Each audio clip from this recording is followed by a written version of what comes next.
생생한 뉴스 속 이야기를 직접 전합니다. 취재 파일.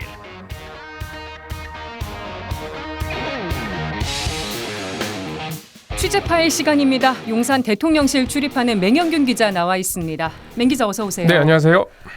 오늘 어떤 이슈 짚어볼까요? 그 뜨거운 노동시간 유연화 방안 왜 오락가락했을까 이 문제 좀 짚어보려고 합니다. 그러니까 정부 정책이 오락가락하니까 국민들도 헷갈리고 답답한 맞습니다. 부분이 있었거든요. 일단 정부는 주 52시간 제도를 개편하겠다, 이걸 바꾸겠다라는 의지는 확고해 보입니다. 하지만 정부의 메시지가 좀 오락가락해서 좀 그런 얘기까지 나와요. 자고 일어나면 바뀐다. 참 씁쓸한데 예. 이게 굉장히 민감한 주제잖아요. 그렇죠. 예. 근데 정부가 엇박자를 내고 있어서 아주 혼란이 컸던 것 같은데 정리 한번 해볼까요? 네, 일단 주 52시간 제도를 개편하겠다, 이거는 윤석열 대통령이 대선 기간부터 외쳤던 사안입니다. 취임 한 달 만에 개편 방침을 밝혔었고요. 이후에 이제 전문가위원회를 통해서 논의와 숙고 과정을 거치겠다.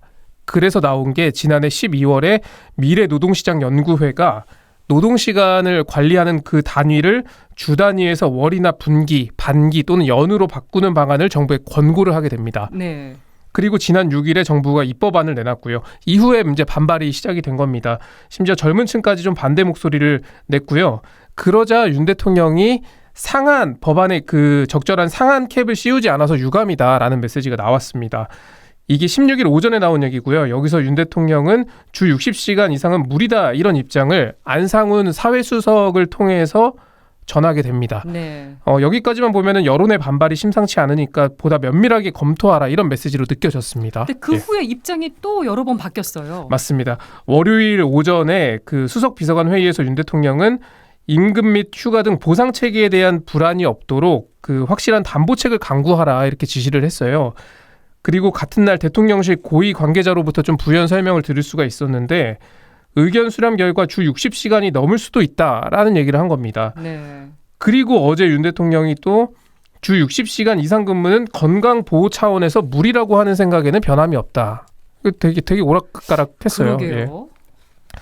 그래서 또 논란이 됐던 게 대통령이 60시간이라는 단어를 쓴 것은 60시간 정도를 가이드라인으로 잡아놓은 거 아니냐라는 얘기가 또 나온 겁니다. 그렇죠. 그러니까 여론을 잘 살피겠다라고 하면서 60시간을 언급해버리면 이미 답이 정해져 있는 거 아니냐, 이런 비판이 나오게 된 거죠. 네. 그러니까 지금 많은 매체가 주 69시간이라는 네. 표현 쓰고 있는데 요건 어디에서 나온 건지도 짚어주시면 좋겠습니다. 제가 조금 전에 그 12월에 미래노동시장연구회가 권고안을 마련했다고 말씀드렸잖아요. 그 권고안을 보면은 초과 근무 시간 단위를 주 단위에서 월 단위로 바꾸면 일주일에 69시간까지 업무가 가능하다고 되어 있습니다. 네. 그래서 이 69시간이란 말이 나온 거고요. 정부가 뭐 69시간으로 개편하겠다, 이런 얘기를 했던 건 아니었습니다. 그럼 앞으로 어떻게 하겠다는 거죠? 일단 뭐 정부는 일부 업종의 경우 계절별로 좀 시기별로 일이 몰리는 업종이 있다, 그런 걸 고려 안 하고 52시간으로 묶어두다 보니까 좀 더 유연한 방안을 찾아야 한다, 이 생각에는 좀 변함이 없어 보입니다. 네. 다만 지금 반발이 거세니까 당장은 좀 각계의 의견을 듣고 좀 소통하면서 차근차근 좀 준비해 보겠다, 이런 입장입니다. 근데 정책을 내기 전에 의견을 먼저 들었어야 맞습니다. 하는 거 아닌가 싶어요. 그래서 원점 재검토해라, 이런 목소리까지 나와요. 그러니까 처음에 메시지가 좀 오락가락한 것을 보면은, 그러니까 정부는 방침 자체를 되돌릴 생각은 하지 않았던 것 같아요. 네. 그 말이 무슨 말이냐면 이렇게 설명해서 납득시키려고 하고 이게 안 통하니까 또 다르게 설명을 해서 또 납득시키려고 하다 보니까 혼선이 빚어진 거거든요. 그 말은 정책 자체가 좀 잘못됐다라는 반성이 아니라 홍보가 잘못됐다, 이렇게 보고 있는 겁니다. 네. 그렇기 때문에 답은 정해졌고 설득하겠다, 이렇게 비춰지게 된 겁니다. 그래서 국민의 반발은 납득이 문제가 아니었던 거죠. 내가 그렇게 오랜 시간을 내가 일을 할 수 있을까라는 이런 실존적인 고민을 하게 됐던 거잖아요. 네. 그래서 근데 69시간을 생각을 해보면 상당히 많은 시간이에요. 맞아요. 9 to 6를 하더라도 24시간 이상을 더 일해야 됩니다. 네. 그러니까 여전히 뭐 노동시간, 그런데 대통령실에서는 노동시간을 줄이는 것도 논의해보겠다, 이런 것 같지는 않고 홍보를 잘 못해서 69시간이라는 프레임을 뒤집어 썼다, 약간 이런 인식이기 때문에 이게 잘 풀릴 수 있을까 의문이 계속 생기는 겁니다. 홍보의 관점으로 봤다는 건데 예. 외신에서도 이 문제를 다뤘다고요? 맞습니다. 그 미국 워싱턴 포스트의 보도가 있었는데 한국이 세계 최저의 출산율을 기록했다라는 걸 언급을 하면서 한국의 긴 노동 시간은 낮은 출산율의 주요 원인으로 꼽힌다라고 지적을 했습니다. 네. 그러니까 일을 많이 하기 때문에 출산율이 낮아질 수밖에 없다라는 지적인데요. 또 호주 매체는 이렇게 얘기를 했어요. 한국 취업자 연평균 근로시간이 그 OECD 평균 1,716시간을 훌쩍 넘는 1,915시간에 달한다. 그러니까 그러면서 좀 눈에 띄었던 장면이 한국에는 그런 말도 있다. 과로사라는 말이 있다. 그러니까 호주에서는 그런 말을 쓰지조차 않는 거죠. 네. 이게 노동시간이 출산율까지 다 연결이 되는 예. 문제예요. 그러니까 OECD도 우리나라의 출산율이 떨어진 원인으로 긴 노동시간을 지목하고 있습니다. 그러니까 OECD 평균보다 거의 200시간을 더 일하는 셈이니까요. 한 달을 넘게 더 일하는 거죠. 네. 그러니까 유럽에서 출산율이 가장 높은 나라가 프랑스인데 프랑스의 법정 노동시간은 35시간입니다. 69시간 기준으로 봤으면 거의 2배 차이 나는 거예요. 예, 맞습니다. 또 그런 통계도 있어요. 여성의 노동시간이 1시간 늘어나면은 임신할 확률이 0.34%포인트 줄어든다라는 통계도 있고요. 뭐 굳이 통계를 살펴보지 않더라도 이건 우리가 체감으로 느끼는 거잖아요. 그렇죠. 예. 물론 뭐 긴 노동 시간이 출산율 저하의 그 유일한 원인은 아닐 겁니다. 다른 복합적인 게 있죠. 뭐 비싼 집값, 뭐 네. 양육비 부담도 있을 수 있고 여성들은 또 경력 단절을 겪기도 그렇죠. 하고요. 그러니까 물론 정부는 노동 시간을 좀 유연하게 조절할 수 있으면 바짝 일하고 더 쉴 수 있는 시간이 마련되도록 할 수 있다라는 설명을 하는데 이게 무작정 틀렸다고 할 수는 없지만 그 전에 과연 우리나라 남성 직장인들이 얼마나 육아휴직을 많이 쓰고 있는지 또는 뭐 임신한 여성이 노동 시간을 얼마나 단축할 수 있는지 또 그런 거를 자유롭게 사용할 수 있는 사내 분위기가 마련이 되어 있는지 네. 이런 것들이 좀 함께 고려돼야 국민들 우려를 불식시킬 수 있다라는 거죠. 네. 또 참고로 한국보건사회연구원이 2022 일생활균형 실태 조사라는 걸 냈는데 거길 보면은 우리나라 노동자가 희망하는 주간 노동 시간은 36.7시간이었습니다. 프랑스랑 가깝네요. 예, 그렇습니다. 가톨릭교회 시각도 좀 짚어볼까요? 노동에 관해서 메시지들 좀 정리해 주시죠. 네, 많은데요. 그중에 좀 하나만 일단 가져왔어요. 성 요한 바오로 2세 교황의 회칙 노동하는 인간이라는 회칙이 있는데 여기서 이제 나오는 부분이 노동이 삶의 일부일 뿐이지 삶의 전부일 수는 없다라고 되어 있어요. 그러니까 아무리 인간이 일할 운명을 타고났고 소명을 받았다고 해도 우선적으로 노동이 인간을 위해 있는 것이지 인간이 노동을 위해 있는 것은 아니다. 그 말은 그러니까 노동의 존재 목적이 인간을 위한 건데 그 말은 기업의 생산성을 위해서 또는 어떤 이윤 추구를 위해서 노동자의 희생이 담보돼서는 안 된다라는 뜻이에요. 네. 그러니까 결국 그렇게 되면 인간은 일하는 기계로 전락할 뿐이다. 이게 1981년에 나온 시각입니다. 네, 40년도 전에 나왔던 얘기네요. 오늘 이슈가 하나 더 있습니다. 미국에서 반도체법 가드레일 세부 조항이 나왔어요. 맞습니다.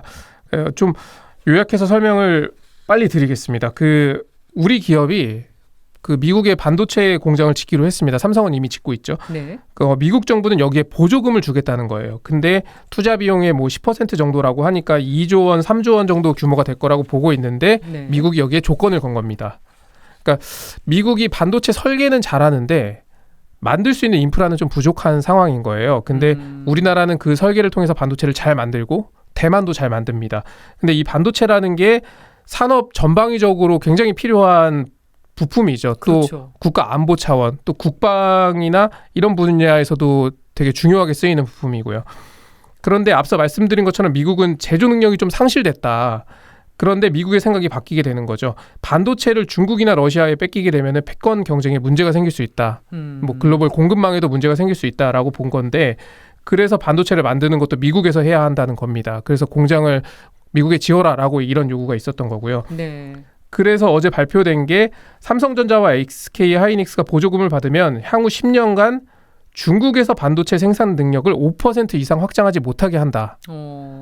라는 내용입니다. 그런데 삼성과 SK는 대규모 공장을 중국에 이미 갖고 있죠. 그래서 그 시설을 버릴 수도 없는 노릇이고 이런 난제에 직면을 하게 된 겁니다. 다음 달 윤석열 대통령 미국 국빈 방문이 예정돼 있는데 예. 아주 중요하겠어요. 맞습니다.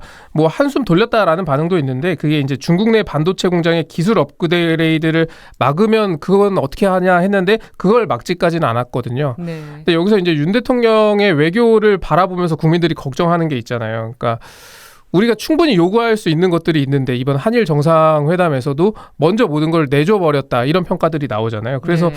과연 그 미국 방미에서도 윤석열 대통령이 너무 우리 요구를 관철시키지 못하는 건 아닐까라는 우려가 있는 건데, 그러니까 설계는 미국이 반도체 설계는 잘하더라도 만드는 거는 우리나라와 대만이 잘해요. 그래서 네. 근데 중국 입장에서는 대만과 거래를 할 수 없으니까 네. 우리가 필요한 거죠. 그러면 우리는 중국과 미국 시장이라는 것을 좀 놓고서 좀 충분히 우리가 요구할 수 있는 걸 요구할 수 있는 건데 과연 이 준비를 대통령실에서 얼마나 면밀하게 준비할 것인지 이것도 다음 달 방미에서 좀 지켜봐야 할 포인트 같습니다. 네, 계속 지켜보기로 하고요. 이슈 하나만 더 예. 짚어볼까요? 정부가 어제 탄소 중립 계획 발표했네요. 맞습니다. 이것도 배경 설명을 좀 드리면 2021년에 문재인 전 대통령이 스코틀랜드 글래스고를 방문을 합니다. 네. 거기서 이제 26차 유엔 기후변화 당사국 총회가 열렸을 때거든요.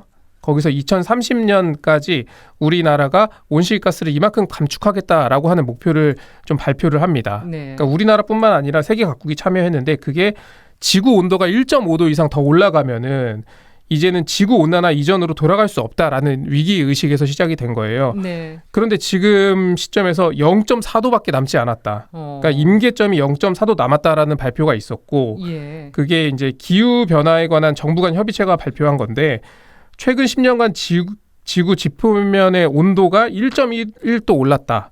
이걸 초과하면은 지구 생태계가 회복 불가능한 위험에 빠질 수 있다. 여기서 이제 탄소중립 녹색성장위원회가 그 탄소중립 기본계획 정부안을 발표를 한 겁니다. 네. 그러니까 문재인 전 대통령이 2018년 대비 2030년까지 온실가스를 40% 감축하겠다고 했고 그에 맞는 계획을 짠 겁니다. 근데 산업계, 환경단체 양쪽 다 반대했었어요. 맞습니다. 산업계는 뭐 힘들다 뭐 이런 입장이었고 시민사회단체 같은 경우에는 2018년 같은 경우에는 우리가 온실가스를 가장 많이 배출했던 해인데 그때를 기준으로 삼으면은 이거는 부족하다라는 입장이었죠. 그래서 어쨌거나 발표가 됐고 근데 윤석열 대통령이 전임 정부가 한 약속이지만 국제사회의 약속인 만큼 우리가 계획을 마련해야 한다라고 얘기를 했었고 그게 마련이 된 건데 눈에 띄는 부분이 산업 부분의 감축 목표가 좀 낮아졌다는 겁니다. 네. 기존에는 14.5% 감축한다라는 뭐 계획이 있었는데 여기서 11.4%를 감축하겠다고 바뀐 겁니다. 그래서 일부에서는 전체적으로 봤을 때는 문재인 정부의 목표를 그대로 계승하지만 산업계의 요구만 들어준 계획이다라는 비판을 하고 있는 거고요. 네. 뭐 산업계의 입장을 뭐 들어보면은 경제가 어렵고 원료 수급도 어려운 상황이 있고 이런 현실적인 여건을 고려했다. 뭐라는 설명이 나왔는데 그런데 앞서 말씀드린 것처럼 시급하다 이런 인식이 지금 국제사회에 팽배해져 있는데 네. 국내 산업계는 정부가 좀 우리의 목표를 감축해 줬으니까 우리는 여유가 좀 있네 이렇게 좀 잘못된 인식을 갖지 않을까라는 그런 우려가 시민사회 단체 쪽에서 더 많이 나오고 있는 상황입니다. 이게 감축 목표를 더 상향해도 부족한데 오히려 완화를 맞습니다. 해줬다는 예. 부분, 특히 또 산업계의 요구를만 들어줬다는 부분이 좀 더 눈여겨봐야 되지 않을까 싶습니다. 예. 걱정스럽네요. 네, 취재 파일 맹영균 기자와 함께했습니다. 잘 들었습니다. 예, 고맙습니다.